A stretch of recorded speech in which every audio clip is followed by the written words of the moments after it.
23-mart YouTube kanalida bizni kuzatayotgan obunachilarimiz, xudo xolasa mana bugun yong'oqlarimizni ekyapmiz. Xitoy X185 yong'og'i yupqa po'st hisoblanadi. Mana ko'rib turibsizlar, hammasi achilaveradi. Mana o'ta yupqa po'st ana.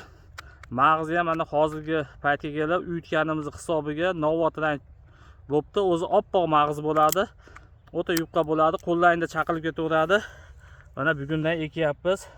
Kimga qanaqa yong'oq ko'chatlar kerak bo'lsa, bizga bog'lanaverasizlar. Yong'oq ham katta-katta yirik bo'ladi. Unaqa mayda yong'oq bo'lmaydi mana. Ko'p do'stlar qo'lda chaqiladi. O, bolg'a, tesha, tosh shatba ishlatishdi. Mana shu holatda bu sentyabr oyida, xudo xolasa kuz oyidan sotishni boshlaymiz.